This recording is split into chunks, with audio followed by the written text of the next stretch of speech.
Baru pulang dinas, kulihat ibu tidur di pos ronda sambil menggigil. Suami Mbak bilang ibu bau tanah. Lapor satpam dengan takut. Emosiku meledak. Aku tidak menangis, tapi langsung menelepon notaris untuk memblokir semua akses keuangannya. 1 jam kemudian, sebelum ceritanya dimulai, silakan tulis di kolom komentar dari daerah mana saja teman-teman yang menonton cerita ini. Jangan lupa like dan subscribe channel ini ya. Udara malam itu menusuk tulang. Angin kencang bulan Desember seolah berlomba dengan rintik hujan yang mulai turun membasahi kaca jendela taksi daring yang kutumpangi. Jam di dashboard mobil menunjukkan pukul 23.45 waktu Indonesia Barat. Harusnya, aku sudah terlelap di kasur empuk setelah 3 hari perjalanan dinas yang melelahkan keluar kota. Namun, takdir rupanya menyiapkan sambutan yang jauh berbeda malam ini. Mbak Naya, gerbang perumahan sudah ditutup separuh. Saya turunkan di depan pos satpam saja ya, tanya sopir taksi itu dengan sopan. Boleh, Pak. Biar saya jalan kaki saja ke dalam, rumah saya dekat kok dari gerbang. Jawabku seraya merapikan jas kerja yang kusut. Begitu turun, hawa dingin langsung menyergap tengkukku. Kompleks perumahan elit tempatku tinggal ini memang terkenal sunyi jika lewat tengah malam. Lampu-lampu jalan memendar kuning, menciptakan bayangan panjang yang menyeramkan. Aku baru saja hendak melangkah melewati palang pintu otomatis ketika mataku menangkap pemandangan ganjil di pos ronda. Biasanya, Pak Asep, satpam yang bertugas malam, akan duduk santai sambil mendengarkan radio. Tapi malam ini, ia terlihat sibuk, mondar-mandir gelisah sambil memegang termos air panas. Di balai-balai bambu tempat biasa para bapak mengobrol, ada gumpalan selimut lusuh yang bergerak-gerak. Firasatku mendadak tidak enak. Jantungku berdegup kencang tanpa alasan. Kakiku melangkah lebih cepat mendekati pos itu. Mbak Naya? Pak Asep terlonjak kaget melihat kedatanganku. Wajahnya pucat, seperti orang yang tertangkap basah melakukan kesalahan. Aduh, Mbak, syukurlah Mbak pulang. Saya bingung mau hubungi Mbak, takut mengganggu kerjaan. Ada apa, Pak Asep? Siapa itu? Telunjukku mengarah pada sosok yang meringkuk di balai-balai. Sosok itu bergerak perlahan saat mendengar suaraku. Selimut tipis yang membalut tubuhnya tersingkap. Detik itu juga, koper di tanganku terlepas. Jatuh berdebum menimpa aspal basah. Ibu. Suaraku tercekat di tenggorokan. Wanita tua itu, wanita yang melahirkanku, yang kulitnya kini keriput dimakan usia, sedang duduk memeluk lutut di atas balai bambu yang keras. Tubuhnya menggigil hebat. Bibirnya membiru kedinginan. Ia hanya mengenakan daster tipis dan sandal jepit yang warnanya sudah pudar. Tidak ada jaket, tidak ada tas. Hanya dirinya yang rapuh di tengah malam buta. Naya, suaranya parau, nyaris hilang ditelan angin. Kamu sudah pulang, Nak? Aku lari menghambur, memeluk tubuh ringkih itu. Dingin. Tubuh ibu sedingin es. Air mataku tumpah seketika, tapi darah di kepalaku mendidih hebat. Kenapa ibu di sini? Kenapa ibu tidur di pos ronda? Di mana Mas Raka? Tanyaku bertubi-tubi. Napasku memburu menahan amarah yang mulai naik ke ubun-ubun. Ibu menunduk, menghindari tatapanku. Tangan keriputnya gemetar saat membelai pipiku, seolah takut aku akan ikut marah padanya. Ibu cuma mau cari angin, Nak. Di dalam panas. Dustanya. Dusta yang sangat buruk, karena giginya gemeletuk menahan beku. Pak Asep yang berdiri di sampingku akhirnya tak tahan lagi.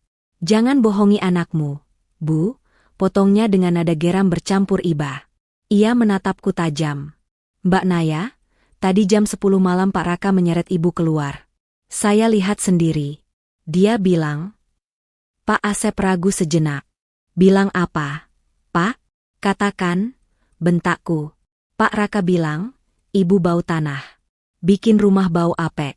Katanya kalau ibu tidak mau masuk panti jompo besok pagi, mending tidur di jalanan saja malam ini. Pintu gerbang rumah dikunci gembok dari dalam. Mbak. Duniaku seakan berhenti berputar. Kalimat itu terngiang-ngiang di telingaku. Bau tanah. Suamiku, pria yang kupilih, pria yang dulu berjanji akan memuliakan ibuku seperti ibunya sendiri, tega membuang ibu kandungku seperti membuang kantong sampah. Aku menatap ibu lagi. Kali ini aku melihat luka gores di lengan kirinya, seperti bekas cengkeraman kuku atau tarikan paksa. Dia dorong ibu, tanyaku lirih, tapi tajam. Ibu terisak pelan, air mata menetes di pipinya yang keriput. Ibu tadi cuma mau buat teh di dapur, Nay. Tapi gelasnya jatuh. Raka marah. Dia bilang ibu menyusahkan. Dia bilang rumah itu terlalu mewah untuk ditinggali orang tua jorok seperti ibu. Aku terdiam. Hening yang panjang dan mencekam. Kutatap rumah megah berlantai 2 yang berdiri angkuh sekitar 50 meter dari pos ronda. Lampu ruang tengahnya mati, tapi lampu kamar utama di lantai atas menyala terang. Raka pasti sedang tidur nyenyak di sana, di bawah selimut tebal, menikmati pendingin ruangan yang sejuk, merasa menang karena berhasil menyingkirkan hama dari istananya. Bodoh. Sungguh bodoh. Tanganku merogoh saku, mengambil gawai. Aku membuka aplikasi pesan. Tidak ada satupun chat dari Raka. Tidak ada kabar, tidak ada pemberitahuan. Dia benar-benar menganggap ibu tidak ada harganya. Dia pikir aku akan tunduk? Dia pikir aku akan menangis memohon padanya untuk membukakan pintu? Perlahan, sudut bibirku terangkat. Bukan senyum manis yang biasa kuberikan saat menyambutnya pulang kerja. Ini adalah senyuman iblis yang baru saja dibangunkan dari tidur panjangnya. Raka lupa satu hal fatal. Dia lupa siapa pemilik nama yang tertulis di sertifikat hak milik rumah gedongan itu. Dia lupa bahwa mobil yang dia pakai, kartu kredit yang dia gesek, bahkan atap yang menaunginya saat ini, semuanya berasal dari warisan almarhum ayah yang dijaga ibu untukku. Aku berdiri tegak, menyeka air mata dengan punggung tangan. Kupakaikan jas kerjaku ke tubuh ibu. Ayo, Bu, kataku tegas.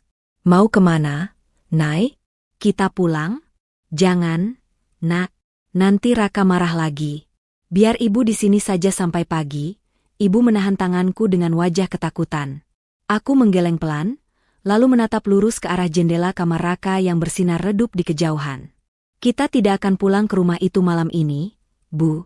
Itu kandang macan, tidak pantas untuk ibu, jawabku dingin.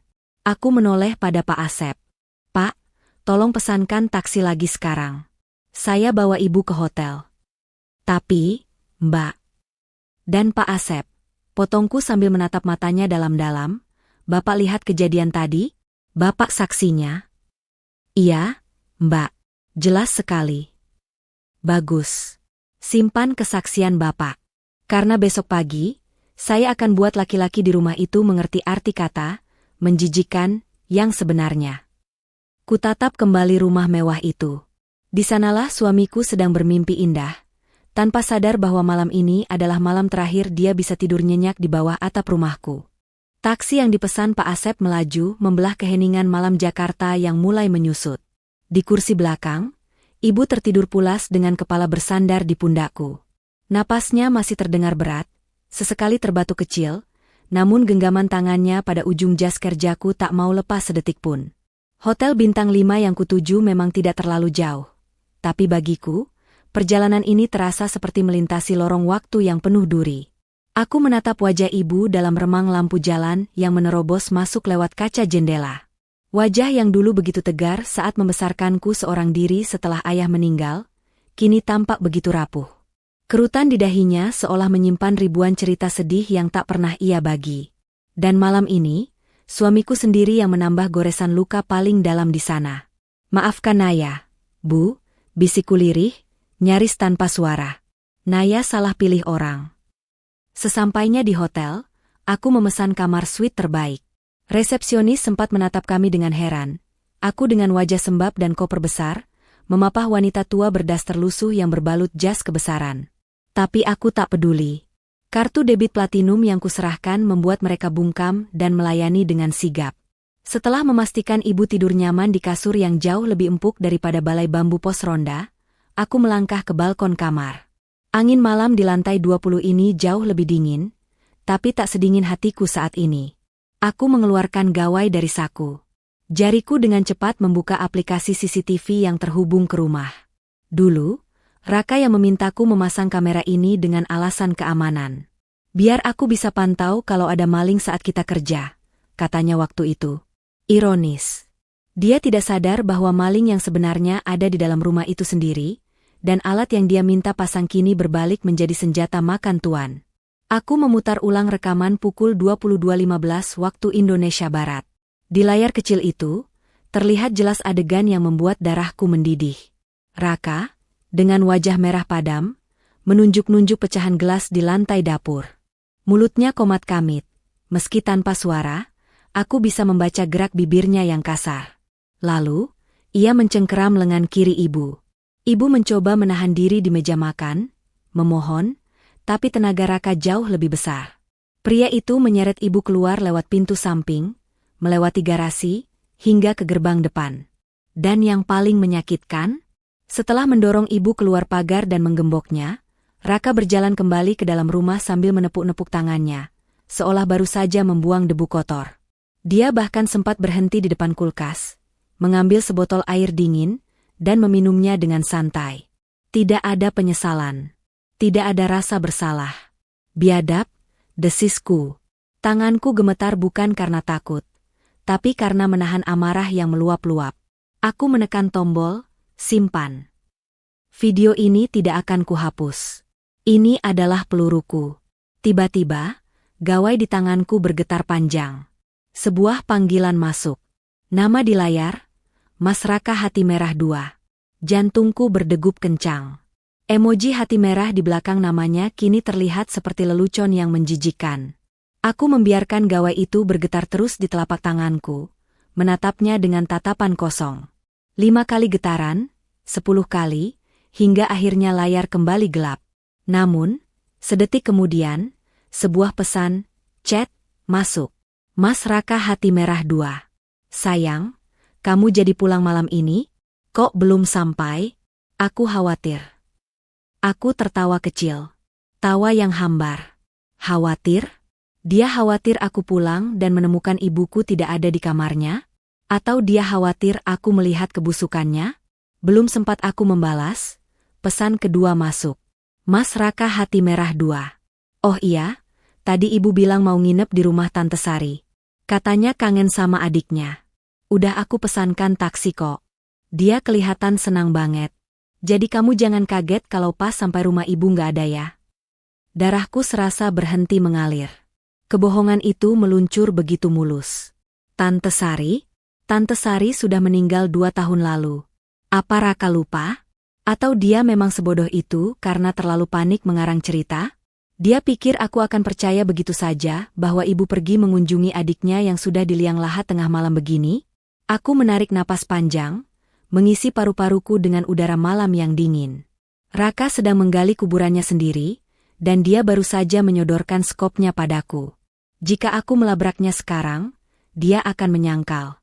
Dia akan bilang itu salah paham, atau memutarbalikkan fakta bahwa ibu yang minta pergi. Tidak, itu terlalu mudah. Aku ingin dia merasa aman dulu. Aku ingin dia terbang tinggi dengan kebohongannya, sebelum aku hempaskan dia ke tanah sekeras-kerasnya. Dengan tangan yang masih sedikit gemetar, aku mengetik balasan.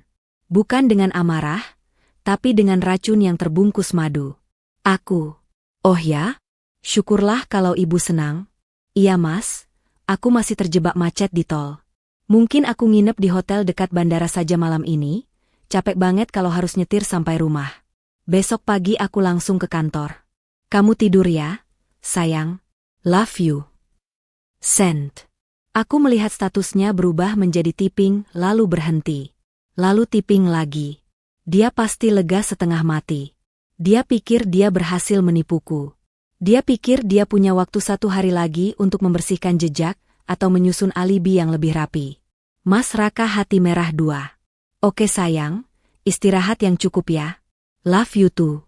Hati-hati. Aku mematikan layar gawai.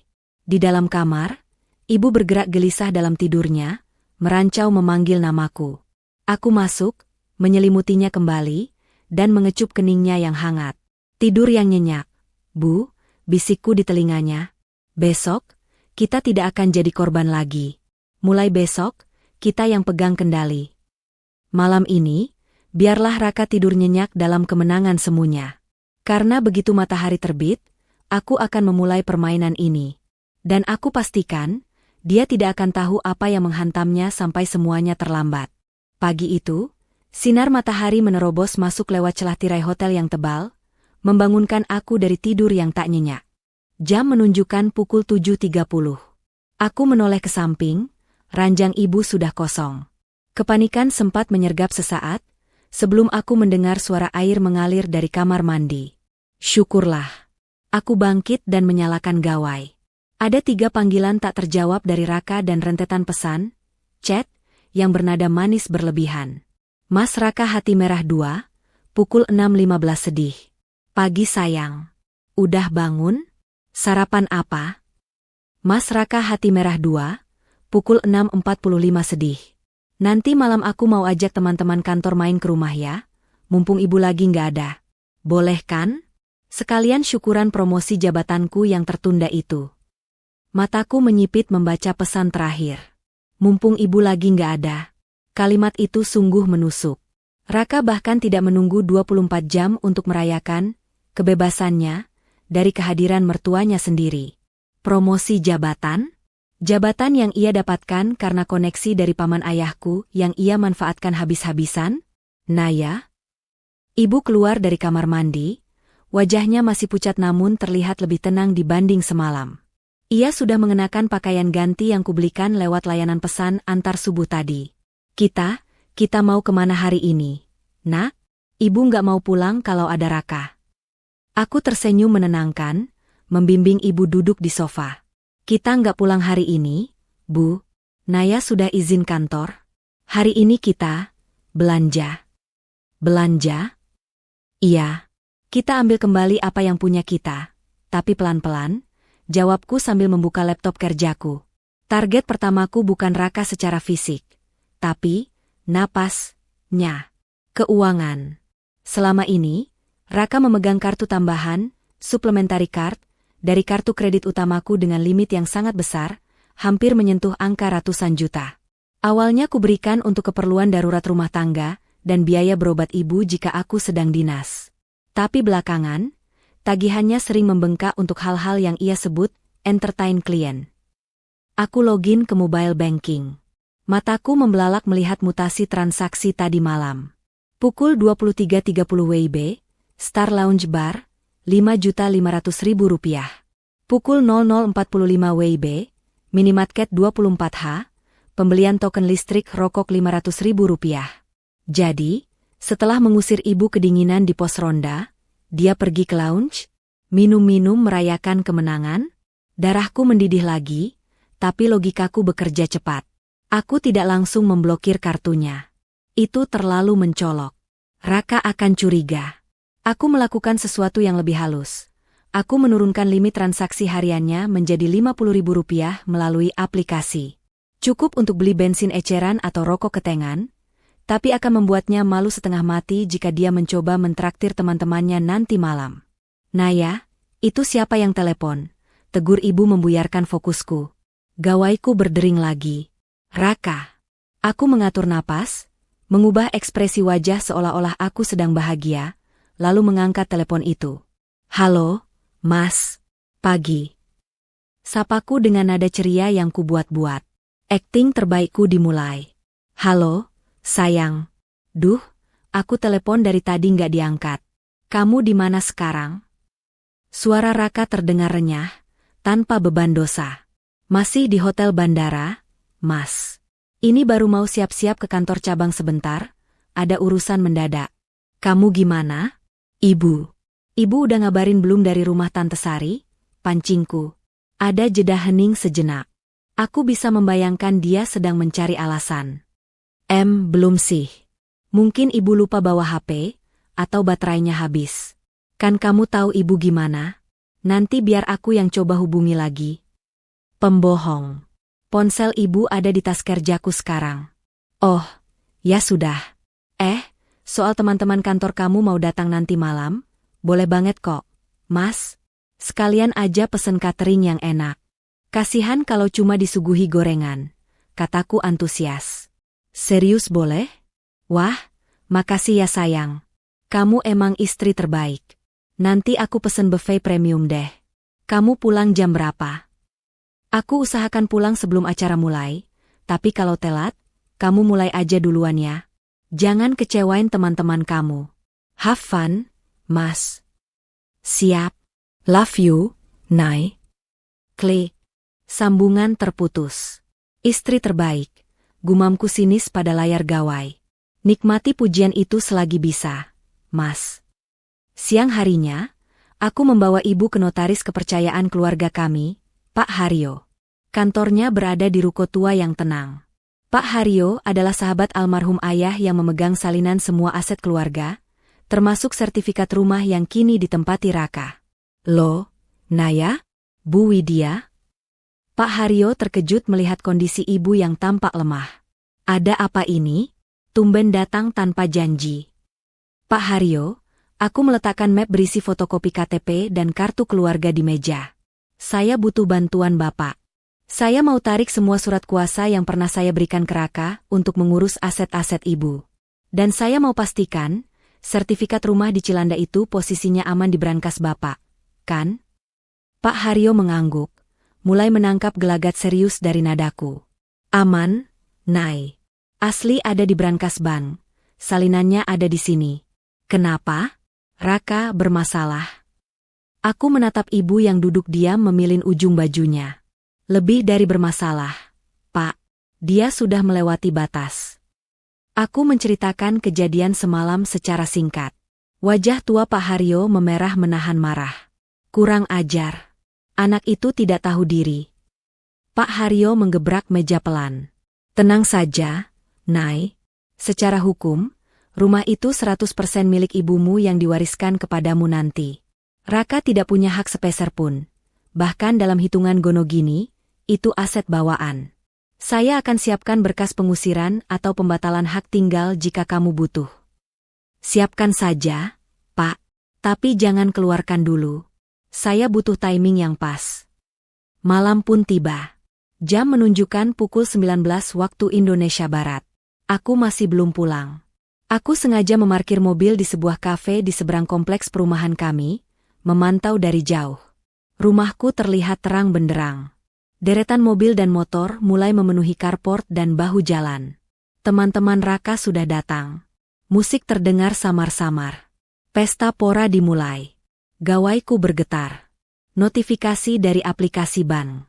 Transaksi ditolak. Pembayaran Rp3.500.000 di Sate Khas Senayan via EDC. 1 detik kemudian, pesan, chat, dari Raka masuk. Kali ini tanpa emoji hati. Mas Raka. Nay, kartu kredit kamu kenapa? Kok declinet?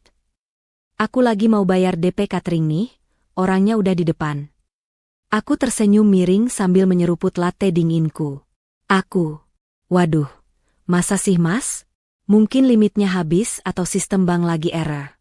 Coba pakai kartu debit kamu sendiri dulu Gih, kan ada tabungan gaji kamu. Aku tahu persis tabungan Raka kosong melompong karena dia baru saja membeli velg mobil sport bekas minggu lalu, yang dia sembunyikan di bengkel temannya. Malam ini, Raka akan mulai merasakan panik. Pesta yang seharusnya menjadi ajang pamer, sebentar lagi akan berubah menjadi panggung rasa malu pertamanya. Dan aku belum selesai. Aku baru pemanasan. Mobilku memasuki pelataran carport yang penuh sesak. Ada 3 motor asing dan 1 mobil sedan yang parkir sembarangan, hingga menginjak rumput taman yang dirawat ibu dengan penuh kasih sayang setiap sore. Suara tawa yang memekakan telinga masih terdengar samar dari dalam rumah, bercampur dengan dentu musik bass yang menggetarkan kaca jendela. Aku menarik napas dalam, membetulkan tatanan rambut, dan memasang topeng, istri penurut, yang sudah kulatih seharian ini. Begitu membuka pintu utama, bau asap rokok yang menyengat langsung menampar wajahku. Ruang tamu yang biasanya rapi, bersih, dan wangi bunga melati kesukaan ibu, kini tampak seperti kapal pecah.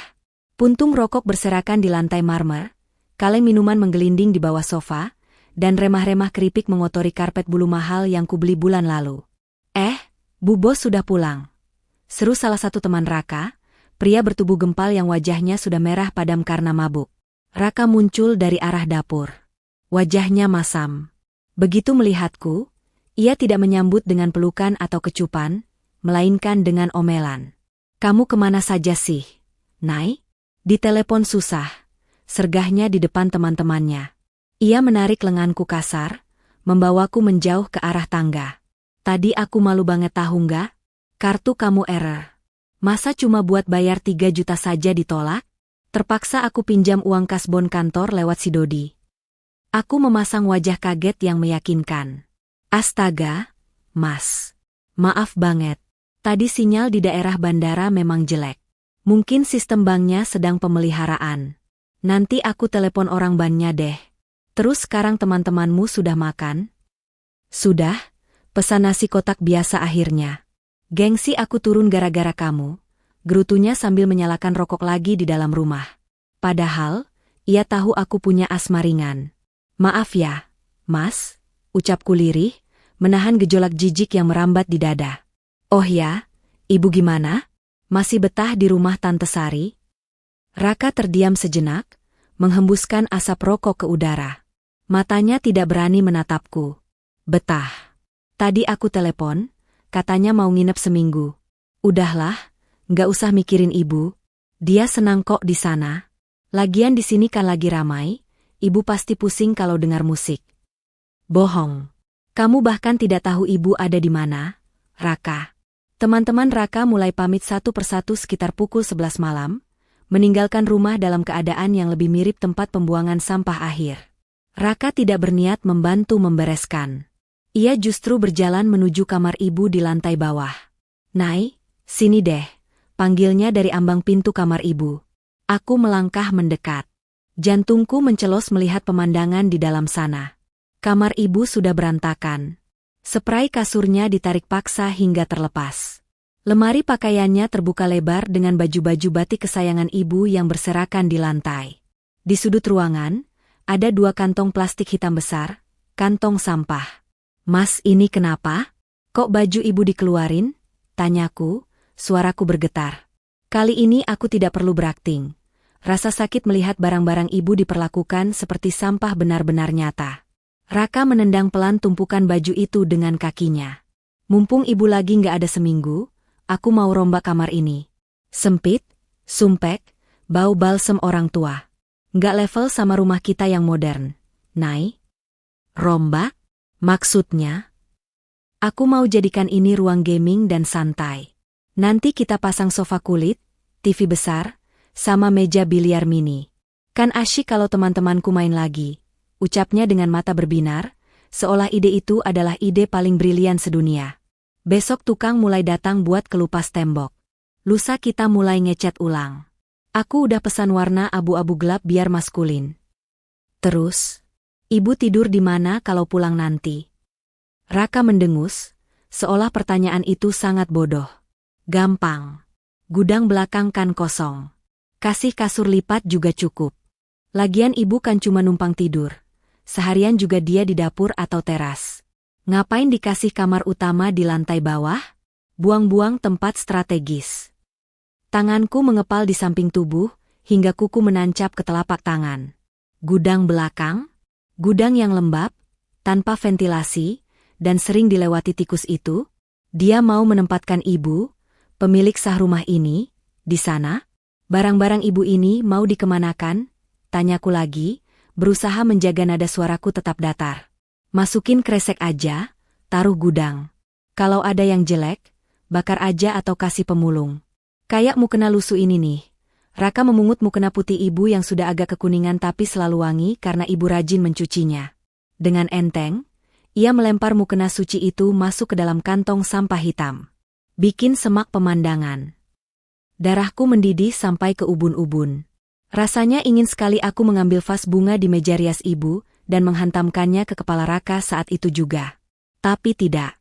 Belum waktunya. Aku harus sabar. Bukti kekejamannya semakin lengkap. Biar aku saja yang bereskan. Mas, kamu istirahat saja, pasti capek kan habis menjamu tamu, kataku dingin. Nah, gitu dong. Istri tuh harus pengertian. Ya udah, aku naik duluan. Jangan lupa sampahnya dibuang keluar sekalian. Perintahnya sambil melenggang pergi, meninggalkan aku sendirian di kamar yang kini terasa dingin dan asing. Sepeninggal Raka, aku berlutut di lantai. Kubuka kembali kantong sampah itu, mengambil mukena ibu, memeluknya erat-erat sambil menahan isak tangis agar tak terdengar ke lantai atas. "Maafkan Naya, Bu, maafkan Naya," bisikku berulang-ulang. Saat aku sedang merapikan baju-baju ibu kembali ke dalam lemari, aku tidak akan membiarkannya di kantong sampah. Mataku menangkap secari kertas truk belanja yang tergeletak di meja rias ibu. Raka pasti menaruhnya sembarangan saat mengosongkan sakunya tadi. Itu bukan struk minimarket. Itu nota toko bangunan tertanggal hari ini, pukul 14 waktu Indonesia Barat. 2 kaleng, cat, tembok premium, warna, rose gold. 1 set kunci pintu digital, smart lock. Dahiku berkerut. Tadi Raka bilang mau ngecat warna abu-abu gelap biar maskulin? Kenapa di bon ini warnanya rose gold? Warna merah muda keemasan yang sangat feminin? Dan untuk apa kunci pintu digital? Tiba-tiba, gawai Raka yang tertinggal di atas nakas sebelah tempat tidur, dia lupa membawanya naik, berdenting. Layarnya menyala. Sebuah pesan, chat, masuk, menampilkan preview di layar kunci. Nama kontak, Dinda Interior, proyek kantor. Isi pesan.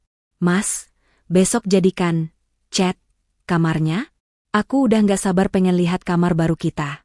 Si nenek lampir itu beneran udah gak balikan? Memberikan ciuman. Duniaku hening seketika. Kamar baru kita? Jadi, pengusiran ibu bukan hanya karena Raka benci bau balsem. Bukan hanya karena dia ingin ruang gaming. Dia sedang menyiapkan sarang baru. Di dalam rumahku. Di bekas kamar ibuku. Untuk perempuan lain. Aku mengambil gawai itu. Jariku dengan cepat menekan tombol kamera, memotret layar yang masih menyala itu dengan gawai milikku sendiri. "Dinda," gumamku pelan, mengeja nama itu seperti mengeja nama target buruan. "Terima kasih sudah memperkenalkan diri lebih awal." Malam ini, Raka bukan hanya kehilangan kartu kredit. Dia baru saja menandatangani surat kehancurannya sendiri. Aku meletakkan kembali gawai Raka di atas nakas dengan tangan yang sangat berhati-hati, seolah benda itu adalah bom waktu yang bisa meledak kapan saja. Dadaku sesak, bukan karena asma, melainkan karena menahan mual yang luar biasa. Pengkhianatan itu ternyata berlapis-lapis. Bukan hanya durhaka pada orang tua, tapi juga penzinah yang serakah. Sambil memandang wajah Raka yang mendengkur tenang, wajah yang dulu kucintai setengah mati, ingatanku terlempar ke masa 5 tahun lalu. Di ruang tamu rumah kontrakan kami yang sempit dan bocor, Raka pernah bersimpuh di kaki ibu. Waktu itu dia baru saja di PHK, motornya ditarik leasing, dan kami nyaris tidak bisa makan. "Bu, maafkan Raka yang belum bisa membahagiakan Naya," isaknya waktu itu. Air matanya membasahi ujung kain batik ibu. "Raka janji, Bu. Raka akan kerja keras. Raka akan anggap ibu seperti ibu kandung Raka sendiri. Tolong jangan suruh Naya tinggalkan Raka." Ibu, dengan hati seluas samudra, mengelus rambut Raka. "Bangkit, Nak. Rezeki bisa dicari. Yang penting kamu setia dan jujur." Bukan hanya nasihat, ibu membuktikan kasih sayangnya dengan tindakan nyata. 3 bulan kemudian, ibu menjual tanah warisan kakek satu-satunya di kampung. Uang miliaran rupiah itu ibu berikan padaku untuk membeli rumah ini di Cilandak. "Beli tunai atas nama kamu ya, Nay," pesan ibu waktu itu. "Tapi jangan bilang Raka kalau ini uang ibu semua. Bilang saja ini tabungan kamu ditambah warisan sedikit. Biar suami kamu tetap punya harga diri sebagai kepala keluarga. Biar dia merasa rumah ini juga hasil keringatnya." Ibu rela merendahkan dirinya agar Raka merasa tinggi. Ibu rela kehilangan asetnya agar Raka punya istana. Dan inilah balasannya? Mengusir ibu demi memasukkan gundik ke dalam rumah yang dibeli dengan uang ibu? Cih, ludahku tertahan di tenggorokan.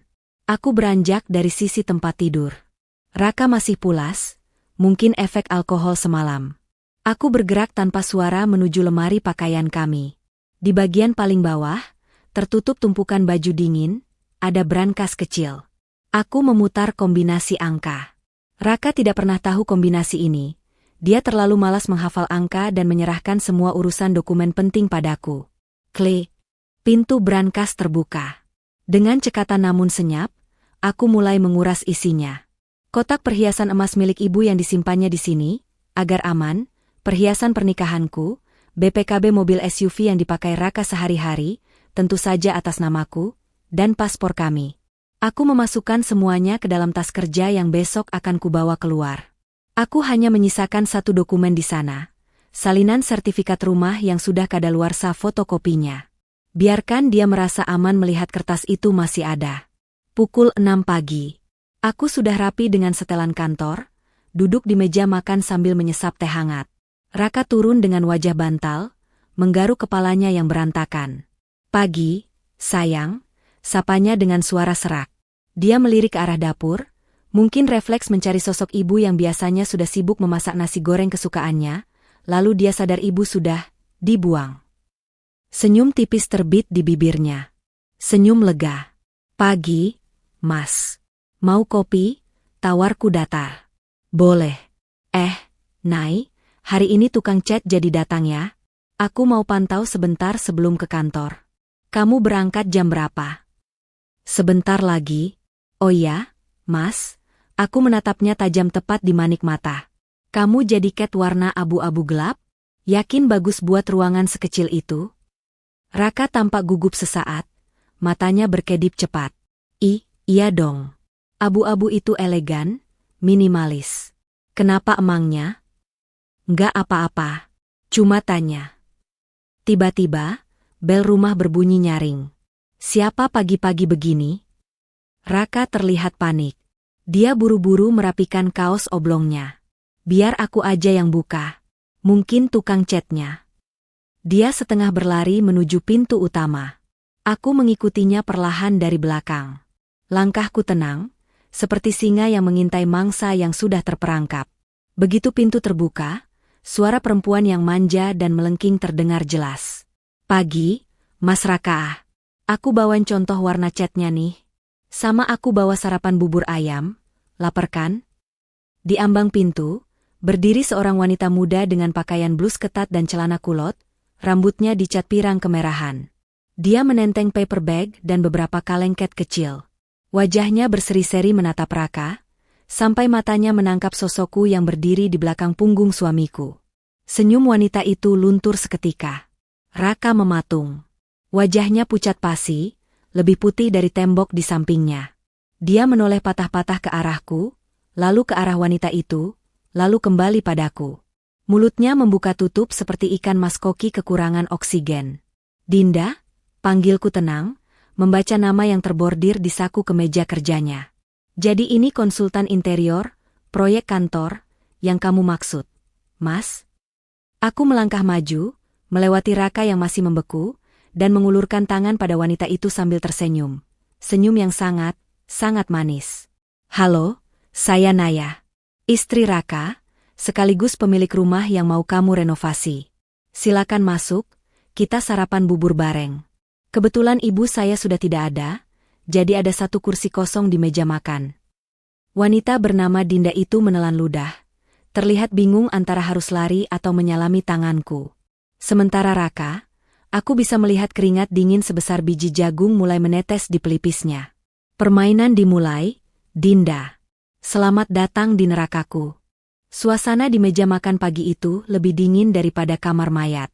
Hanya terdengar denting sendok beradu dengan piring keramik yang memecah keheningan yang mencekam. Aku duduk di ujung meja, posisi yang biasanya ditempati ibu. Di sebelah kananku, Raka duduk dengan punggung kaku, matanya tak lepas menatap bubur ayam yang mulai berair karena tak disentuh. Di hadapannya, Dinda duduk dengan gelisah, sesekali membenarkan letak kemejanya yang terlalu rendah untuk ukuran seorang rekan kerja profesional. Jadi, suaraku memecah kebisuan, membuat Raka tersentak hingga sendoknya terlepas. Warna rose gold? Untuk kamar yang katanya mau dibuat maskulin dan gelap. Aku menatap Dinda sambil tersenyum ramah. Terlalu ramah.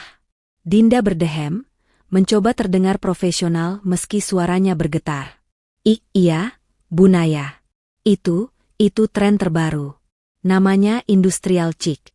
Jadi perpaduan abu-abu gelap dengan sentuhan merah muda emas biar tidak terlalu suram. Sentuhan feminin sedikit untuk menyeimbangkan energi ruangan. Jawaban yang sangat ngawur. Aku hampir tertawa mendengarnya. Oh, begitu. Menarik sekali, ujarku sambil mengangguk-angguk. Dan kamu sampai repot-repot datang jam 6 pagi bawa bubur ayam segala? Luar biasa dedikasinya. Kantor desain interior mana tempat kamu bekerja? Saya mau kirim karangan bunga untuk bos kamu karena punya staf serajin ini.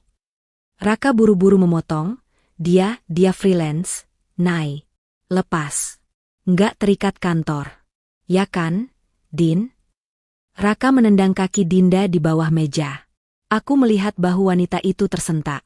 Iya, saya kerja sendiri, Bu, sahut Dinda cepat. Aku berdiri, mengambil teko kopi. Mau kopi, Dinda? Ini kopi hitam favorit Raka. Atau mau teh? Dinda menggeleng cepat, wajahnya sedikit memucat. Air putih saja, Bu. Saya lagi nggak bisa minum kopi. Bikin mual belakangan ini. Masuk angin sepertinya. Mual? Alisku terangkat satu. Iya, masuk angin. Sela Raka cepat, nadanya panik. Din, kamu kalau sakit mending pulang aja deh.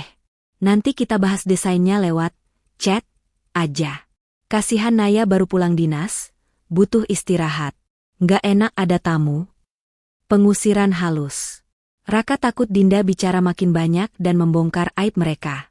Dinda tampak tersinggung diusir begitu saja, tapi dia menurut. Dia bangkit, meraih tasnya. Ya sudah kalau begitu. Saya pamit dulu, Bu Naya. Mas Raka, nanti kabari soal budget renovasinya ya. Tentu, jawabku. Hati-hati di jalan, Dinda. Setelah pintu depan tertutup dan suara mobil Dinda menjauh, Raka menghela napas panjang seolah beban bertonton baru saja diangkat dari pundaknya. Dia menoleh padaku, memasang wajah memelas andalannya. Sayang, jangan salah paham ya. Dia itu emang agak caper. Cari perhatian. Biasalah, marketing kan harus ramah biar proyeknya gol. Aku cuma profesional kok. Aku menyesap tehku dengan tenang. Aku nggak bilang apa-apa, Mas. Kenapa kamu keringatan begitu? Ya, takut kamu cemburu aja. Kamu kan tahu aku cintanya cuma sama kamu. Aku menahan diri untuk tidak menyiramkan teh panas ini ke wajahnya. Ya sudah. Aku mau mandi dulu. Kamu berangkat kerja Gih. Namun, sebelum naik ke atas, aku berbelok ke kamar mandi tamu di lantai bawah. Kamar mandi yang baru saja dipakai Dinda sebelum dia pamit tadi. Firasatku mengatakan ada sesuatu yang tertinggal, atau sengaja ditinggalkan. Mataku menyapu ruangan kecil itu. Bersih. Tapi saat aku menginjak pedal tempat sampah kecil di sudut, aku melihat gumpalan tisu yang mencurigakan. Dengan rasa jijik namun penasaran, aku mengambil tisu itu dan membukanya. Benda pipih panjang berbahan plastik.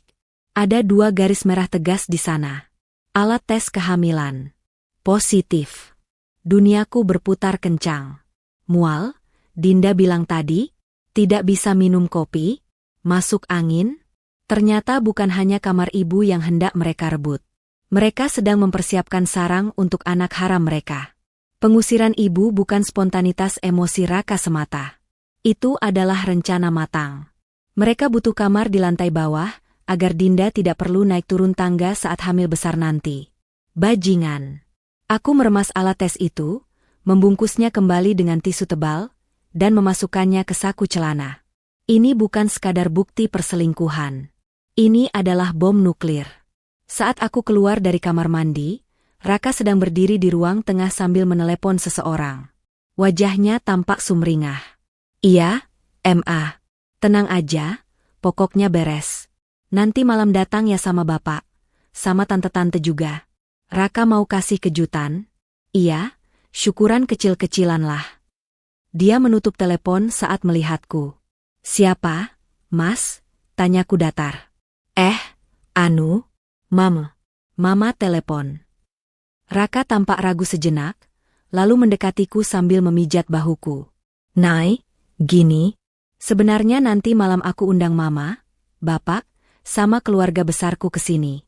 Arisan keluarga bulan ini kan harusnya di rumah Tante Lina, tapi aku oper ke sini. Mendadak sekali, tanpa tanya aku. Ya maaf, sayang. Soalnya aku mau sekalian syukuran. Kan aku baru dapat proyek besar. Terus, Ya sekalian mau tunjukin rencana renovasi rumah kita. Biar keluarga lihat kalau kita makin sukses. Sukses di atas penderitaan istri dan mertua. Luar biasa. Oh, jadi semua keluarga besar kamu datang? Termasuk Pak De Broto yang galak itu? Iya, semua. Makanya kamu dandan yang cantik ya nanti malam. Pesan catering yang mahal. Aku mau mereka semua terkesan. Jangan bikin malu aku, oke? Aku menatap mata suamiku dalam-dalam. Di sana, aku tidak melihat cinta. Aku hanya melihat ambisi dan kebodohan. Dia mengundang seluruh keluarganya, saksi-saksi yang akan melihat kejatuhannya sendiri. Dia sendiri yang menyiapkan panggung eksekusinya. Perlahan, senyumku mengembang. Tulus. Senyum tulus karena aku tahu, malam ini akan menjadi malam paling bersejarah. Tenang saja, Mas, jawabku lembut sambil menepuk dadanya pelan. Aku akan siapkan kejutan yang sangat spesial. Aku pastikan malam ini tidak akan pernah dilupakan oleh keluarga besarmu. Seumur hidup. Raka tersenyum lebar, merasa menang. Nah, gitu dong. Itu baru istri Raka. Dia mengecup pipiku lalu berangkat kerja dengan siulan riang. Aku berdiri sendirian di ruang tamu yang megah itu. Tanganku meraba saku celana, merasakan bentuk alat tes kehamilan di sana. Lalu aku mengambil gawai, mengirim pesan pada satu orang yang paling penting untuk acara nanti malam. Aku, Pak Haryo, tolong datang nanti malam jam 7 tepat. Bawa dokumen asli sertifikat rumah dan surat pembatalan kuasa. Bawa juga 2 orang petugas keamanan berpakaian preman. Kita, bersih-bersih, hama malam ini. Panggung sudah siap. Para penonton sudah diundang. Saatnya pertunjukan dimulai. Pukul 19.30 waktu Indonesia Barat. Ruang tengah rumahku sudah berubah menjadi lautan manusia. Keluarga besar Raka telah datang. Bukan hanya orang tuanya, tapi juga paman, bibi, dan sepupu-sepupunya yang terkenal berisik. Mereka duduk di sofa-sofa mahal yang kubeli dengan bonus tahunan, meletakkan gelas sirup yang berembun di atas meja kayu jati tanpa tatakan gelas, dan menaikkan kaki ke atas kursi seolah ini warung kopi pinggir jalan. Aku berdiri di lantai 2, di balik railing tangga, mengamati mereka seperti elang mengamati tikus-tikus di ladang gandum. Wah, Rak, rumahmu ini memang megah ya. Kalau nggak ada bau ape orang tua, rasanya jadi lega banget udaranya. Suara ibu mertua, ibunya Raka, terdengar melengking. Dia sedang mengunyah kue pastel, sambil remahannya berjatuhan ke karpet. Raka tertawa lepas, tawa yang terdengar sangat memuakkan di telingaku. Iya dong, Bu. Kan Raka sudah bilang, Raka mau bikin ibu dan bapak nyaman kalau main ke sini. Itu, sudah Raka ungsikan. Aman. Baguslah, sahut Pak De Broto, paman Raka yang paling dituakan. Mertua itu kalau sudah tua, sakit-sakitan, memang bikin semak. Harusnya sadar diri masuk panti. Jangan membebani anak muda yang lagi meniti karir. Istrimu itu loh, terlalu manja sama ibunya. Nah, itu dia Pak De. Raka menimpali dengan semangat berapi-api. Naya itu nggak tegaan. Makanya Raka yang harus ambil tindakan tegas sebagai kepala rumah tangga. Raka yang putuskan renovasi kamar bawah itu. Mulai besok mau dicat ulang, diganti interiornya biar modern.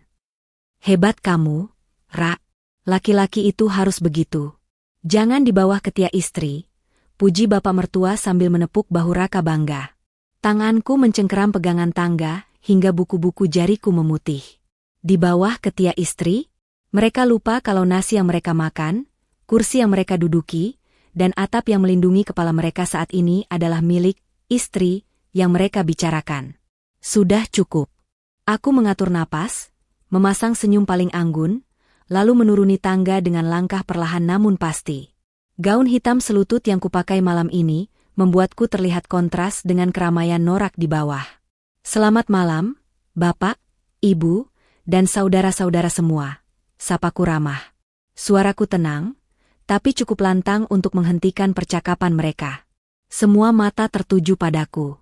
Ibu mertua menatapku dari ujung kaki sampai ujung kepala dengan tatapan menilai yang sinis. Naya, turun juga akhirnya. Kirain mau semedi di kamar terus. Sindir ibu mertua. Ini loh, cateringnya kurang asin sedikit. Besok-besok kalau pesan yang beneran enak dong. Jangan pelit. Mentang-mentang gak ada ibumu yang biasa masak. Aku tersenyum lebar. Maaf ya, Bu. Catering ini rekomendasi Raka kok. Katanya ini yang paling mahal dan berkelas, sesuai selera keluarga ibu. Raka tersedak minumannya. Dia melotot padaku, memberi kode agar aku diam. Aku pura-pura tidak melihat. Silakan dinikmati hidangannya. Lanjutku sambil berjalan menuju meja prasmanan, mengambil segelas air mineral. Oh ya, tadi saya dengar bapak dan ibu bicara soal renovasi kamar ibu saya. Katanya mau dicat ulang. Iya, Nai. Jawab sepupu Raka yang duduk di lengan sofa. Bang Raka bilang mau dibikin main cafe gitu ya? Keren banget sumpah. Nanti kita bisa nobar bola di sini. Aku mengangguk-angguk. Rencana yang bagus. Sayang sekali kalau cuma dipakai untuk nobar bola. Harusnya sekalian disiapkan untuk kamar bayi. Kan? Siapa tahu ada anggota keluarga baru yang mau datang. Suasana mendadak hening. Raka mematung. Wajahnya yang tadi merah karena tawa kini memucat drastis. Dia menatapku dengan sorot mata ketakutan. Kamar bayi? Tanya ibu mertua bingung, tapi matanya berbinar. Loh? Kamu hamil? Nai? Raka? Kok nggak bilang kalau istrimu hamil? Bukan, Bu. Bukan Naya. Potongku cepat sambil menatap Raka lekat-lekat. Mungkin Raka yang mau jelaskan? Atau kita tunggu tamu spesial yang satu lagi. Tamu spesial? Raka tergagap. Siapa? Nggak ada tamu lagi kok. Semua kan sudah di sini. Ting tong. Bel pintu berbunyi nyaring, membelah ketegangan yang mulai merayap di udara. Raka menoleh patah-patah ke arah pintu utama. Keringat dingin mulai bercucuran di dahinya. Dia tidak merasa mengundang siapapun lagi. Siapa itu malam-malam? Gerutu Pak Debroto. Biar Naya yang buka, kataku riang. Aku berjalan melewati Raka yang terpaku di tempatnya. Aku bisa mencium aroma ketakutan yang menguar dari tubuhnya.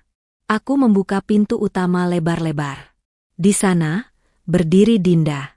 Dia mengenakan gaun malam yang agak berlebihan, seolah mau pergi ke pesta dansa, bukan arisan keluarga. Wajahnya dipoles make-up tebal. Di tangannya ada parsel buah berukuran besar. Tadi siang, saat Raka mandi, aku sempat meminjam ponselnya dan mengirim pesan, chat, pada Dinda. Sayang, nanti malam datang ya ke rumah. Ada acara keluarga. Aku mau kenalin kamu ke mama sama bapak.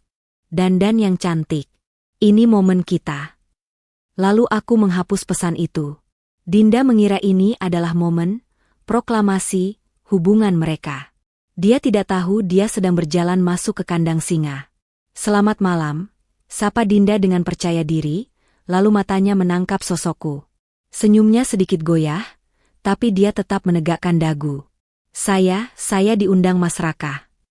Oh, tentu saja, jawabku ramah, mempersilakan dia masuk. Ayo masuk, Dinda. Raka dan keluarganya sudah menunggu di dalam. Mereka pasti senang sekali bertemu dengan desainer interior yang sangat berdedikasi, sepertimu. Aku menggiring Dinda masuk ke ruang tengah. Begitu Dinda melangkah masuk, keheningan total melanda ruangan itu. Ibu mertua menatap Dinda dengan dahi berkerut. Raka tampak seperti orang yang baru saja melihat hantu. Lututnya gemetar hebat. Loh? Siapa ini, Rak? Tanya ibu mertua tajam. Insting wanitanya langsung menyala melihat penampilan Dinda yang mencolok. Dinda, dengan polosnya, atau bodohnya, berjalan mendekati Raka dan langsung menggelayut manja di lengan suamiku di depan mata semua orang. Malam, Bu. Malam Pak. Sapa Dinda sambil tersenyum manis pada mertuaku. Saya Dinda. Calon maksudnya rekan kerja Mas Raka. Mas Raka yang suruh saya datang buat kenalan sama ibu. Boom. Raka menepis tangan Dinda dengan kasar, membuatnya hampir terjungkal. Dinda, kamu ngapain kesini? Bentaknya panik. Loh, kan kamu yang chat, aku suruh datang. Dinda bingung, matanya mulai berkaca-kaca karena dipermalukan. Dia mengeluarkan ponselnya. Nih, lihat buktinya. Cukup. Aku menepuk tangan 2 kali. Semua mata beralih padaku. Posisi berdiriku kini tepat di tengah ruangan, di bawah lampu kristal yang berkilauan. Sepertinya perkenalannya sudah cukup seru, kataku tenang. Tapi, pestanya belum lengkap tanpa tuan rumah yang sebenarnya. Aku menoleh ke arah pintu samping yang terhubung ke garasi. Pintu itu terbuka perlahan. Pak Haryo, notaris kepercayaan almarhum ayah, masuk dengan setelan jas rapi, menjinjing tas kulit hitam. Di belakangnya, 2 orang petugas keamanan bertubuh kekar berdiri sigap dengan wajah garang. Dan di antara mereka, ibu melangkah masuk. Ibu sudah tidak memakai daster lusuh. Dia mengenakan kebaya sutra terbaiknya, rambutnya disanggul rapi, dan wajahnya, meski masih menyisakan guratan lelah, memancarkan aura wibawa yang selama ini ia sembunyikan demi menghormati menantunya. Ibu. Raka mundur selangkah, kakinya menabrak meja hingga gelas-gelas berguncang. Kok ibu bisa? Malam, Raka, suara ibu terdengar dingin dan tajam, tidak ada lagi kelembutan di sana. Kenapa kaget? Katanya kamar saya mau dicat. Ulang? Saya pulang untuk melihat warnanya. Apakah merah muda, seperti warna pipi pacarmu itu? Suasana di ruangan itu bukan lagi tegang. Itu adalah atmosfer sebelum badai besar menghancurkan segalanya. Keheningan di ruang tengah itu pecah berkeping-keping. Seperti gelas kaca yang dibanting ke lantai batu, ilusi, keluarga bahagia, yang dibangun Raka hancur seketika. Apa-apaan ini, Nay? Sentak ibu mertua, suaranya melengking tinggi menutupi rasa malu. Ia menunjuk ibu dengan telunjuk gemetar. Kenapa ibumu dibawa ke sini sama orang-orang seram itu? Mau bikin keributan di acara syukuran anakku. Raka maju, wajahnya merah padam bercampur pucat. Keringat dingin membasahi kemeja mahalnya. Iya, Nay, kamu keterlaluan. Bawa satpam segala. Suruh mereka keluar. Ini urusan keluarga. Aku tertawa. Tawa yang kering dan dingin. Aku berjalan perlahan menuju televisi layar datar 60 inci yang menempel megah di dinding, televisi yang dibeli dengan uang bonus tahunanku, meski Raka yang memamerkannya ke semua orang sebagai hasil proyeknya. Urusan keluarga, Mas? Tanyaku sambil mencolokkan kabel HDMI dari laptopku ke televisi. Justru karena ini urusan keluarga, semua orang harus tahu kebenarannya. Kalian semua berhak tahu siapa sebenarnya Raka Adhitama yang kalian banggakan ini. Jangan macam-macam kamu, Nay. Raka mencoba merebut laptopku, tapi salah satu petugas keamanan yang dibawa Pak Haryo dengan sigap menghalanginya. Raka terpental mundur, nyaris menabrak Dinda yang kini berdiri mematung di pojok ruangan dengan wajah bingung. Lihat baik-baik, perintahku tajam. Layar televisi menyala. Video pertama berputar. Rekaman CCTV malam itu. Tanggal dan jam tertera jelas di pojok layar. Semua mata di ruangan itu terpaku. Mereka melihat Raka, anak kebanggaan, suami idaman, menantu teladan, sedang menyeret wanita tua tak berdaya. Mereka melihat Raka mendorong ibu hingga terjerembab di aspal basah depan gerbang. Mereka melihat mulut Raka bergerak-gerak memaki, lalu menutup gerbang besi itu dengan kasar dan menggemboknya. Suara napas tertahan terdengar dari para tamu. Pak De Broto yang tadi lantang bicara soal mertua bau tanah, kini ternganga. Ibu mertua menutup mulutnya dengan tangan, matanya membelalak tak percaya. Itu Raka, bisik salah satu tante Raka. Ya Tuhan, sadis amat. Itu editan, teriak Raka histeris. Itu Deep Fake. Sekarang zaman Bu. Naya sengaja bikin itu buat fitnah Raka. Benar? Anakku nggak mungkin sekasar itu, bela ibu mertua, meski suaranya terdengar ragu. Oh, editan? Aku tersenyum sinis. Kalau begitu, mari kita lihat yang ini. Apakah ini juga editan? Aku menekan tombol next. Layar kini menampilkan tangkapan layar percakapan, chat, antara Raka dan Dinda. Dinda, Mas, besok jadikan chat kamarnya? Aku udah nggak sabar pengen lihat kamar baru kita. Si nenek lampir itu beneran udah nggak balikan? Memberikan ciuman. Raka, tenang, sayang. Si tua bangka itu udah aku buang. Naya bodoh banget. dia percaya aja ibu pergi sendiri. Kamar bawah itu milik kita. Nanti kita bisa bebas kalau Naya kerja. Foto-foto mesra mereka, bukti transfer uang dari rekening Raka ke rekening Dinda, hingga bukti pembayaran hotel, semuanya terpampang nyata dalam resolusi tinggi 4K. Tidak ada yang buram, tidak ada yang bisa disangkal. Dinda di pojok ruangan mulai menangis sesenggukan. Wajahnya pucat pasi menyadari ia baru saja dijadikan tontonan gratis satu keluarga besar. Raka terduduk lemas di sofa. Kakinya seolah tak bertulang lagi. Penyangkalannya hancur lebur. Dan satu lagi, suaraku memecah kebisuan yang mencekam. Aku menoleh pada Pak Haryo. Silakan, Pak. Pak Haryo maju selangkah. Ia membuka tas kulitnya, mengeluarkan sebuah map tebal berwarna hijau tua. Aura wibawanya membuat seisi ruangan tak berani bersuara. Selamat malam, suara Pak Haryo berat dan tegas. Saya Haryo, notaris keluarga Ibu Widya dan Naya.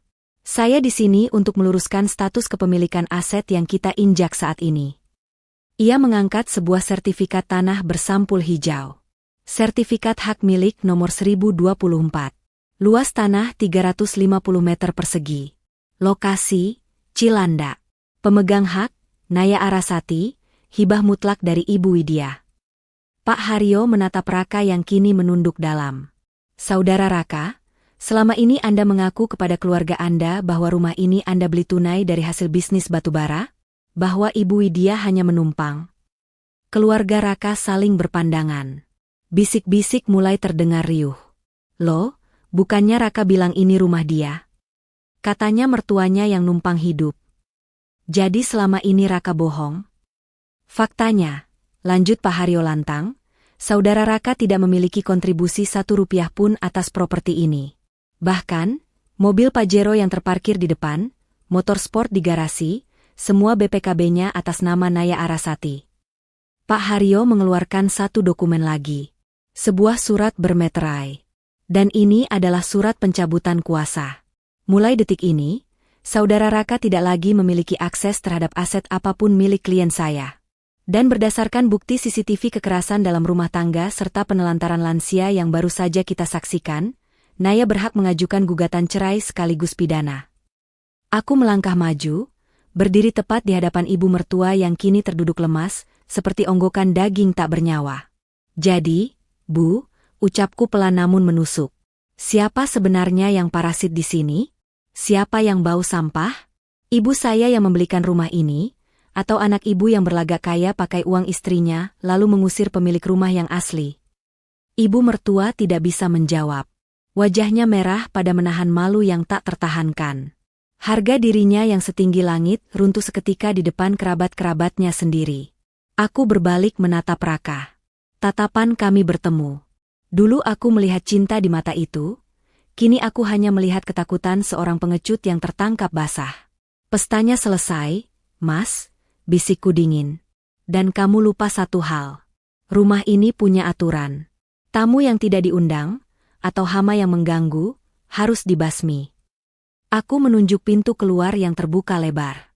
Angin malam berhembus masuk, membawa hawa dingin yang menjalar ke tulang punggung mereka. Pak D, Tante, Bapak, Ibu, silakan nikmati hidangan terakhir kalian di rumah ini. Karena setelah ini, kalian semua harus angkat kaki. Terutama kamu, Raka.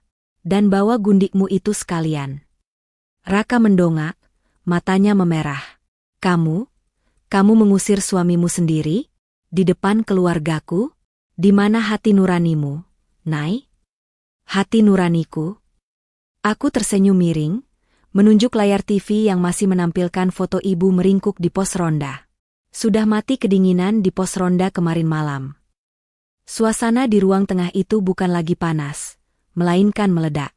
Harga diri Raka yang selama ini ia bangun setinggi langit, runtuh menjadi debu di bawah kaki-kaki para tamu yang mulai berbisik jijik.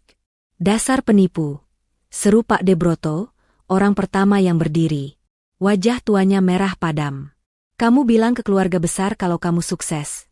Kamu yang beli rumah ini, kamu yang biayai hidup mertuamu. Ternyata, kamu cuma benalu. Pak D, dengar dulu, ini salah paham.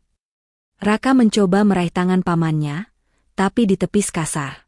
Salah paham apanya? Pak D menunjuk layar TV yang masih menampilkan bukti transfer Raka ke Dinda.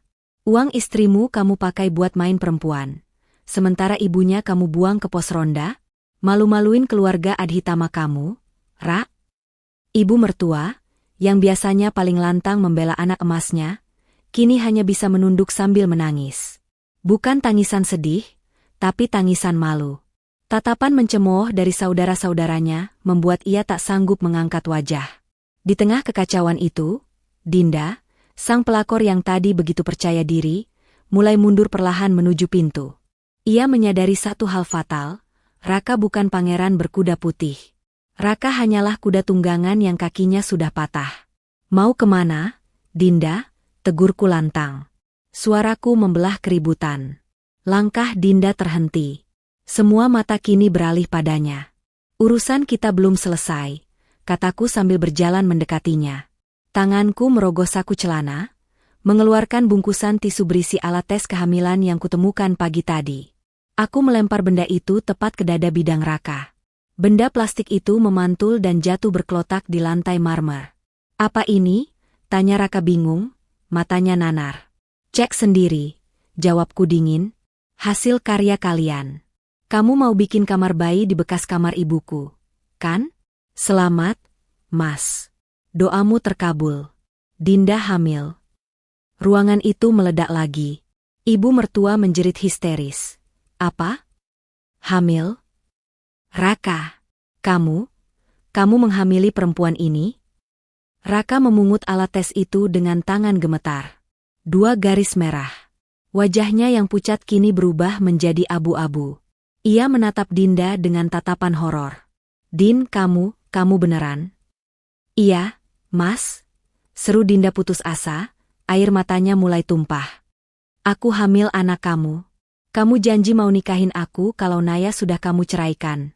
Kamu bilang rumah ini punya kamu bilang kamu kaya raya. Mana buktinya? Ternyata kamu cuma numpang. Diam kamu, bentak Raka. Jangan perkeruh suasana. Cukup. Suara ibuku, menggelegar. Wanita tua yang biasanya lembut itu kini berdiri tegak di samping Pak Haryo. Aura wibawanya membuat Raka yang sedang emosi langsung menciut. Ibu melangkah maju. Suara langkah kakinya terdengar jelas di tengah keheningan. Ia berhenti tepat di depan Raka, menatap menantunya dengan tatapan yang sulit diartikan, campuran antara rasa kecewa yang mendalam dan belas kasih yang sudah mati.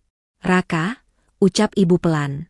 5 tahun lalu, saya serahkan anak gadis saya satu-satunya padamu. Saya berikan atap, saya berikan modal, saya berikan kepercayaan. Saya rela tidur di kamar belakang, saya rela kamu bentak, saya rela kamu hina bau tanah. Demi apa? Demi keutuhan rumah tangga anak saya. Raka mulai menangis. Ia menjatuhkan dirinya, bersimpuh di kaki ibu. Taktik lamanya. Taktik air mata buaya yang dulu selalu berhasil meluluhkan hati ibu. Bu, maafkan Raka, Bu. Raka hilaf. Raka digoda setan. Tolong Raka, Bu. Jangan biarkan Naya usir Raka. Raka janji akan berubah. Raka akan putuskan Dinda sekarang juga. Raka memeluk kaki ibu erat-erat. Dinda membelalak tak percaya. Mas, kamu gila ya? Aku lagi hamil anak kamu. Raka tak peduli. Ia terus meraung di kaki ibu. Bu, tolong bilang sama Naya. Raka masih suaminya. Raka masih imamnya. Aku menahan napas, menunggu reaksi ibu. Apakah ibu akan luluh lagi? Apakah hati malaikatnya akan memaafkan iblis ini? Perlahan, ibu membungkuk. Tangan keriputnya menyentuh bahu Raka. Lalu, dengan gerakan tegas yang tak pernah kuduga, ibu mendorong bahu Raka hingga ia terjengkang ke belakang. Lepas dari kakinya. Berdiri kamu, perintah ibu dingin. Jangan kotori kaki saya dengan tanganmu yang penuh dosa itu. Raka ternganga. Ia menatap ibu seolah tak kenal. Setan tidak menggoda orang yang bersyukur. Raka, lanjut ibu, suaranya bergetar menahan amarah. Kamu bukan hilaf. Kamu serakah. Dan soal imam? Seorang imam tidak membuang ibunya ke jalanan seperti sampah. Malam itu, Saat kamu gembok gerbang dan biarkan saya kedinginan, saat itulah kamu kehilangan hakmu untuk dipanggil anak oleh saya. Ibu menoleh padaku. Naya, selesaikan. Ibu mau istirahat. Bersihkan rumah ini dari kotoran. Itu adalah titah mutlak. Aku mengangguk pada Pak Haryo. Sang notaris memberi isyarat pada dua petugas keamanan yang sejak tadi berdiri siaga. Saudara Raka, Saudari Dinda, ucap Pak Haryo formal. Silakan tinggalkan properti ini sekarang juga. Atau kami akan menyeret kalian dengan pasal perbuatan tidak menyenangkan dan pelanggaran properti. Nggak bisa. Raka bangkit, wajahnya beringas karena putus asa. Ini rumahku. Barang-barangku ada di sini. Mobilku. Bajuku. Barang-barangmu sudah saya siapkan. Potongku. Aku menunjuk ke arah pintu depan yang terbuka. Di teras, di bawah guyuran hujan yang mulai deras, tergeletak dua koper besar dan beberapa kantong plastik hitam, kantong sampah yang sama yang Raka gunakan untuk membungkus baju ibu kemarin. Baju-bajumu sudah di sana. Kunci mobil Pajero dan motor sudah saya amankan karena itu aset saya. Dompetmu? Kosong. Kartu kreditmu? Sudah saya blokir permanen. Kamu keluar dari sini persis seperti saat kamu datang 5 tahun lalu, tidak punya apa-apa. Naya, tega kamu. Raka hendak menerjangku, tangannya terkepal. Namun, belum sempat ia menyentuhku, satu petugas keamanan dengan sigap memiting lengannya ke belakang. Raka menjerit kesakitan. Petugas satu lagi menggiring Dinda yang menangis meraung-raung. Lepasin. Sakit. Bapak. Ibu. Tolong Raka. Teriak Raka saat diseret keluar. Ia menoleh ke arah orang tuanya, berharap pembelaan. Tapi apa yang terjadi? Bapak mertua memalingkan wajah. Ibu mertua sibuk memunguti tasnya, buru-buru mengajak saudaranya keluar, tak mau ikut terseret dalam kehinaan anaknya. Mereka berjalan cepat melewati Raka yang sedang diseret, tanpa menoleh sedikit pun. Ayo, Bu, kita pulang. Malu banget kita, bisik Pak De Broto keras-keras saat melewati Raka. Pak, Bu. Raka menatap nanar punggung orang tuanya yang menjauh. Ditinggalkan. Benar-benar ditinggalkan. Tubuh Raka dan Dinda dihempaskan keluar pagar oleh petugas keamanan. Mereka jatuh terjerembab di aspal basah yang dingin, aspal yang sama tempat ibu didorong kemarin malam. Hujan turun semakin deras, menyamarkan air mata dan teriakan mereka.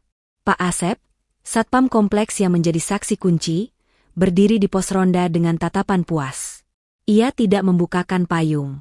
Ia membiarkan Raka basah kuyup. Aku berjalan sampai ke batas teras, berdiri di bawah naungan atap yang kering dan hangat, menatap dua manusia yang kini menggigil di luar pagar. Dinda menangis memegangi perutnya, make-upnya luntur membuatnya terlihat mengerikan. Raka memukul-mukul aspal dengan frustrasi. Nikmati malam dinginnya. Mas, seruku menembus suara hujan. Pos ronda masih kosong kalau kamu mau tidur. Atau mungkin, selokan lebih cocok untuk kalian? Raka mendongak, matanya menyiratkan dendam kesumat. Awas kamu, Nay, aku tuntut kamu. Ini KDRT. Aku akan lapor polisi. Tiba-tiba, dari kejauhan, terdengar suara sirine yang mendekat.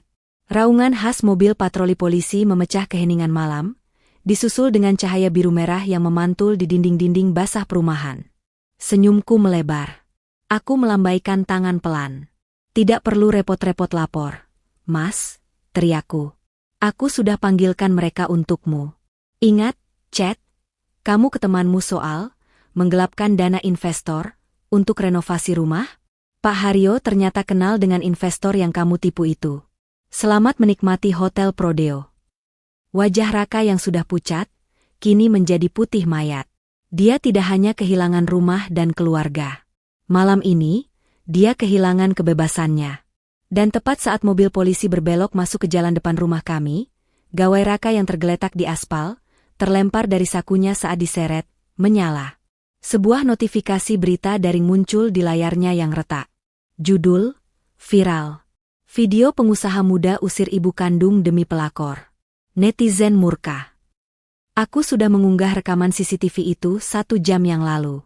Cahaya lampu strobo merah biru dari mobil polisi memantul liar di dinding-dinding basah perumahan elit itu, menciptakan siluet dramatis yang mengakhiri sandiwara panjang Raka Adhitama. Hujan deras yang mengguyur seolah tak mampu membasuh dosa-dosanya malam ini. Aku berdiri mematung di teras, didampingi ibu dan Pak Haryo, menyaksikan dua petugas berseragam menggelandang Raka yang meronta-ronta. Naya, tarik laporanmu. Aku suamimu. Tega kamu penjarakan aku. Teriakan Raka serak, bercampur dengan isak tangis ketakutan. Borgol besi yang melingkar di pergelangan tangannya berkilat dingin, menjadi perhiasan terakhir yang ia kenakan setelah jam tangan mewahnya kulucuti.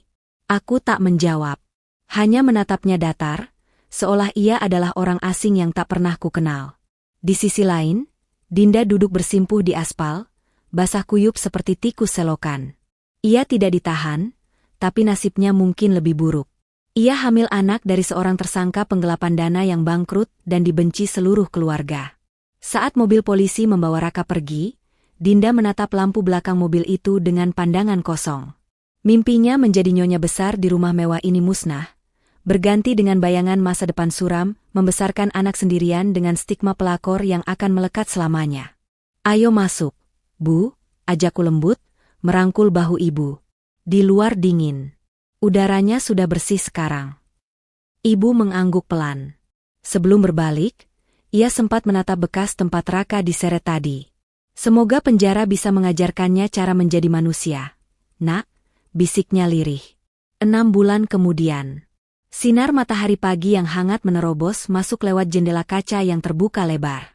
Aroma teh melati yang baru diseduh menguar memenuhi ruangan, bercampur dengan wangi kue bolu pandan yang sedang dipanggang di oven.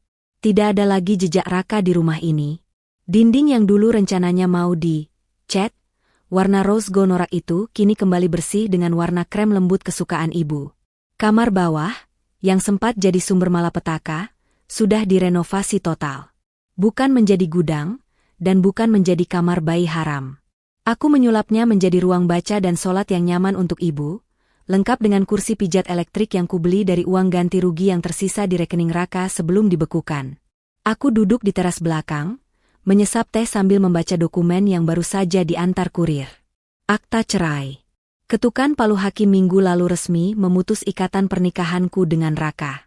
Prosesnya cepat karena bukti KDRT dan penelantaran yang viral membuat Raka tak berkutik di persidangan.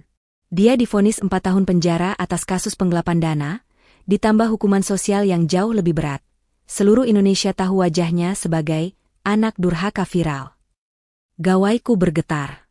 Sebuah pesan, chat, masuk dari nomor tak dikenal. Nomor asing. "Mbak Naya, ini Dinda. Saya cuma mau bilang, saya menyesal. Saya baru melahirkan, anak saya laki-laki. Dia mirip Raka. Saya sendirian, keluarga Raka nggak ada yang mau terima anak ini. Saya boleh minta sedikit bantuan? Buat beli susu." Aku membaca pesan itu tanpa ekspresi. Iba? Sedikit. Tapi logika harus tetap jalan. Memberi bantuan pada mereka hanya akan membuka luka lama. Karma punya caranya sendiri untuk menagih hutang, dan Dinda sedang mencicilnya sekarang. Aku menekan tombol blok. Hapus pesan. Selesai. Nay? Suara ibu memanggil dari arah dapur. Aku menoleh. Ibu berjalan menghampiriku membawa piring berisi potongan bolu pandan yang masih mengepul. Wajahnya segar, pipinya mulai berisi, dan senyum itu, senyum yang sempat hilang selama 5 tahun terakhir, kini kembali merekah sempurna. "Sudah selesai bacanya?" tanya ibu sambil melirik map di tanganku. "Sudah, Bu. Naya sudah resmi sendiri lagi," jawabku sambil tersenyum lega. Ibu meletakkan piring di meja, lalu duduk di sampingku. Ia menggenggam tanganku erat. Kulitnya yang keriput terasa hangat. "Kamu tidak sendiri, Nak. Kamu punya ibu. Kita punya rumah ini lagi.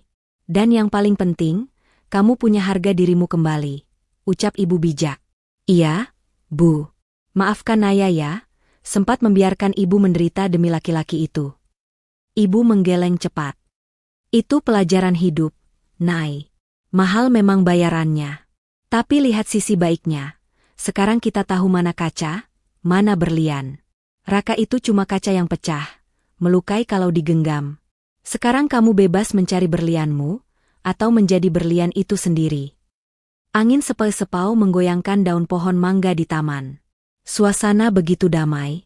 Tidak ada lagi bentakan, tidak ada lagi kepura-puraan, tidak ada lagi ketakutan akan diusir dari rumah sendiri. Aku memejamkan mata sejenak, menghirup udara kebebasan ini dalam-dalam. Raka mungkin sedang meringkuk di sel yang dingin dan sempit saat ini, meratapi nasibnya dan memakan bubur jatah penjara yang hambar. Sementara aku di sini, di istanaku, memakan kue buatan ibu yang paling lezat sedunia, dengan hati yang utuh dan masa depan yang cerah. Bu, panggilku. Ya, sayang. Nanti sore kita jalan-jalan yuk. Naya mau belikan ibu kebaya baru. Minggu depan kan kita mau syukuran rumah lagi, kali ini syukuran beneran. Tanpa benalu. Ibu tertawa renyah. Tawa bahagia yang menjadi musik terindah di telingaku. Ayo. Tapi jangan mahal-mahal ya. Uangnya ditabung saja. Tenang saja, Bu. Rezeki anak berbakti nggak akan putus. Candaku. Kami tertawa bersama di bawah langit sore yang mulai memerah. Sebuah akhir yang manis untuk drama yang pahit. Badai telah berlalu, dan yang tersisa hanyalah tanah yang subur untuk menanam kebahagiaan baru. Tama.